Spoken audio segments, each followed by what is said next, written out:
Hello, hello, hello. It's Sunday, y'all. And it is time for the Sunday Sprint. Whoop, whoop. So we'll wait like 30 seconds to see if anybody. 1, 2, 3, 4. I have issues. No comment. I'm so excited What are you excited about? to talk about Regroup for Change and the foundational step, where it all starts. The foundational step. So I think the foundational step. Hold on. You ready? Yeah, what we holding on for? I am Oliver Green, and I am half of Regroup for Change. And I am Marquita Green, the better half of Regroup for Change. And together we are Regroup for Change. LLC. And we want to welcome you, for those that will be tuning in, or those that will watch the replay, to our Sunday Sprint. And the topic for today is Start with why. And you may ask yourself, you may not ask yourself, but we're going to tell you anyway. What does it start with why? Well, start with why is the beginning of everything. That's the beginning of where it all starts. And it is the first chapter in the book. How our savings went from 0K to 40K. And with that said, it's a real thing, y'all. It is. It was something that we talked about. We had a why, but I think it kind of might have been like it evolved. Because we didn't write it down. So would you say that is an important point? I think we did write it down, but when I say it evolved, It started with wanting to vacation. And over time it developed, this is the goal, not the why. Or why we were saving is that we wanted to be able to send the girls on vacation or to take our family on vacation that was paid for, where we weren't going in the moment and then using credit cards. Like you get back and then you get the bill and then you realize you spent, if anybody's going to Disney World, if you've not planned it correctly and you use credit cards, there's a chance that when you got back home, you had a nice sizable chunk of debt waiting for you. And then with interest fees, we just didn't want that. But over time, once we started to work the 5 steps and we started to work our plan, our why evolved into more because we realized that we could do more. Yes. And then it began to evolve into saving for college. We knew that college was coming and there was an opportunity to do something a little bit different. So we started with wanting more than what we had at the time and wanting more than we immediately saw. I think sometimes we think that our why is so, hey Robin, we get caught up in our why is so big and we make it bigger than what it is, to where we kind of tell ourselves that we can't obtain it. And then it paralyzes us because you're like, I could never save $40,000. Or I could never lose 40 pounds. Or I could never become a doctor. Or I could never get married. Whatever it is, we begin to allow doubt to come in and to paralyze us from our goals. And we do hear that goals should be big and they should be bigger than what you can see immediately. And we don't deny that. We do think that your goals should be large and larger than what you can see right in front of you, because it's the thing that pushes you. But it shouldn't be so large that it paralyzes you. Right. And so that's why your goal is your what. So in our book, we talk about starting with why, but I think you also have to remember the what. The what and the why go hand in hand. You can't have one without the other. And so once you have your goal and once you have your what, then you have to really narrow down the why. Why is it that you want that thing? Why is it that you want to lose weight, or you want to gain weight, or you want to save money, or you want your relationship to work? Why? What is it that's driving it? Because the goal can be whatever you set out to be, but you become paralyzed by your goal when your why, that foundational start, isn't strong enough to carry you and to push you forward. Right. I was trying to find something in the book, but I can't. It's your why. You should be able to break your why down into small bite-sized pieces, so that big why, so it doesn't paralyze you. I think you need to be able to look at it and say, all right, what do I need to do to get there? And then what do I need to do to get there? So you have tangible small wins to move forward. That momentum helps you with your why. Okay. Wrong? I don't know. It's your perspective. That speaks for it. One of the things that made me think about it, and you can't see my shirt, so I'm gonna stand. I have on a March of Dimes shirt. Woo woo. Would you like to sit on my leg? No. So you can see your shirt. Well, ooh. So. Now you can't see her. I know. Why would I be wearing a March of Dimes shirt? Well, let me tell you why. We have a set of twins that were born prematurely. They were born at 35 weeks and 2 days. For twins 14 years ago in the state of Pennsylvania, we were told that they were going to take the twins anyway at 37 weeks. So maybe 2 weeks early, not crazy, not too premature. Not at week 35 though. But their lungs were fully developed. They were fine. However, they were small birth weight. They were born under 4 pounds each. The oldest twin was born, baby A, was born at 3 pounds, 12 ounces. And the younger twin, baby B, was born at 3 pounds and 9 ounces. And so what did that mean? It meant that although everything was fully developed, although there weren't any medical issues, there wasn't any real jaundice or heart disease or anything else, because they were under 4 pounds, they were required to remain in the hospital. And I believe because they were multiples, they didn't just remain in the hospital, but they were taken into the NICU, the neonatal intensive care unit. What that meant is that for weeks, 13 days for baby A and 14 days for baby B, yes, I had to leave one baby in the hospital. Different topic. Traumatic. All together. But during that period of time, they spent the first 10 days or so in a box, in an incubator, which I won't get into the details of it. If you want more information about incubators and that process, I do have a blog post about it. The blog is lifeonthebeam.com, and there's a very specific post on incubators. It tells a little bit about their story, but it also talks about the incubating process.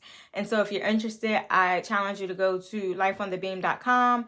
There's a search button. You can put in incubator and you will be taken to a picture of an incubator and a blog post about that process. But I'm bringing it up because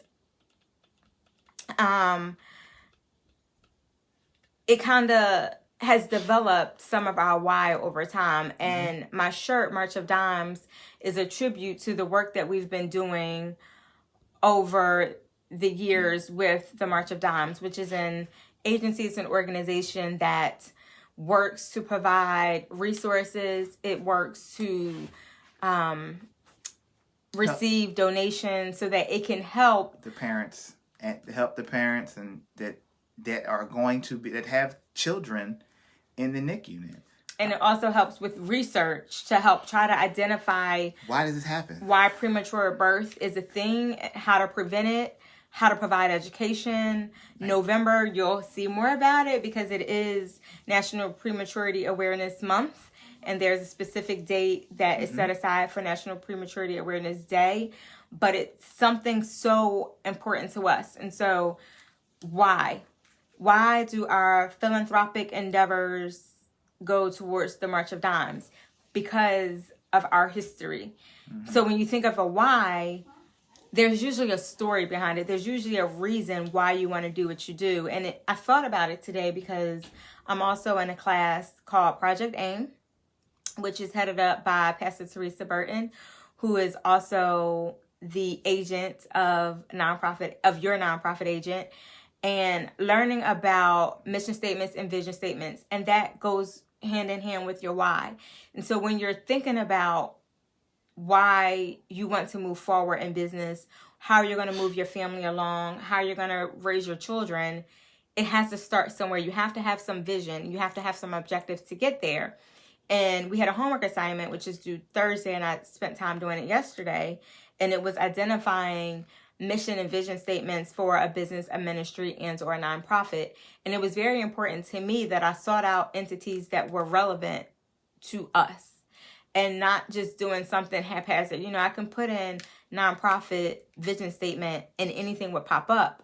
But because my why is so strong, I wanted to make sure I understood what I was connected to. And so that's kind of the impetus for tonight. But it goes right along with what you all have heard, that it is a foundational step. It is a foundational point for everything that we do. This book is about finances, but we believe that you start with why in every area of your life. And I know Robin has a question about whether it's better to start small goals so that they can be obtainable. And then once you obtain that small goal, then it kind of motivates you to carry on. Momentum. And I agree that it gives momentum, but I would challenge you to think a little bit larger than the small goal, because what happens is we get stuck or we become complacent, or we think that small goal is the only thing we can accomplish. So we challenge you, when you think of vision statement and mission statement, see how it all connects. From the class. And I haven't been to class yet, so I don't know what she's going to say about the homework. But what I believe a vision statement to be is a very broad kind of overview or idea of where you're headed, right? And so I think you have this big, gigantic goal of, I want to become a nurse practitioner by 2023. And then once you have that vision, then you begin to create smaller goals that are geared towards the vision. So if your vision is to be a nurse practitioner, as she said, by 2023, you're not going to go and take a cooking class, because the cooking class has nothing to do with you being a nurse practitioner. So this begins the tunnel vision process, where you're spending your time usefully, wisely, in only doing the things that are going to get you to that vision. And everything else is just to the side, because it takes away from where you're going. Right. And so those steps and those small goals would then be your mission statements, I believe. Again, I may learn something different on Thursday, but I think that's something to keep in mind, is small goals are necessary, but you have to have a bigger goal so that you know what the small goals are amounting up to. If my small goal is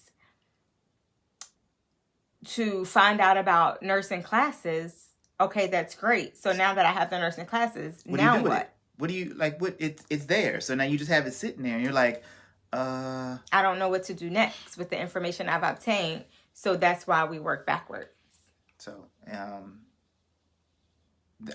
the vision is very important. I've heard it in the past, and then I sat down with my mentor, Pastor Larry Burton, and he forced me to get vision clarity.